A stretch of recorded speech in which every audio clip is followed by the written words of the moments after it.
Bonjour et bienvenue sur ce 11e épisode sur Pass of Civilization, mon jeu qui est paru lors du festival d'Essen 2023, publié par KT Games et qui est depuis quelques semaines en boutique. Dans cet épisode, nous allons parler de ce que j'appelle, mais je suppose que je ne suis pas le seul, les règles psychologiques.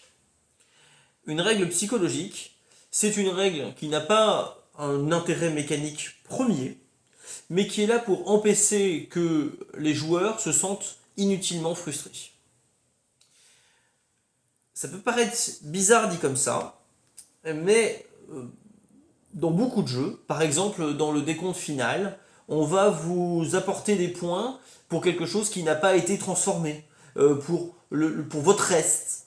On va vous donner des points ou vous donner une petite compensation qui n'a globalement aucun intérêt ou qui peut paraître dérisoire, mais qui vous empêche de vous sentir frustré.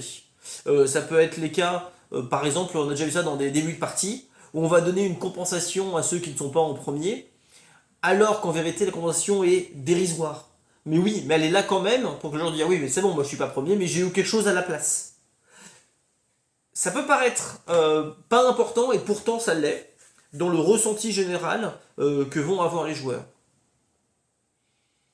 Nous, par exemple, dans Path of Civilization, durant longtemps, il y avait un dernier tour après le 9e tour, dans lequel on faisait juste des achats. On n'allait plus collecter, mais on faisait juste des achats uniquement pour épuiser le stock.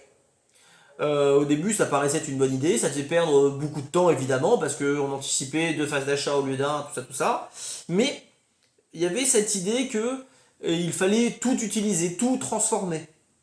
Et que c'était mieux. Le problème, c'est que ça prenait tellement de temps et c'était tellement analysis paralysis que à la place, par exemple, on a choisi une règle psychologique, par exemple de compensation pour vos bâtisseurs, vos ambassadeurs et vos philosophes qui vous restent. On en fait la somme, on divise par deux, on donne des points de victoire. Évidemment, il aurait été mieux de les transformer plus tôt, mais quand il vous en reste, ou parce que vous les avez eu du fait de votre dernier achat technologique des ressources comme celle-ci, eh bien on va quand même vous donner une compensation pour elles. Bon, bah voilà, c'était un petit aparté sur les règles psychologiques et leur intérêt et leur nécessité, même on peut dire, dans les jeux de société. Et bien écoutez, merci de m'avoir écouté et puis j'espère à tout bientôt.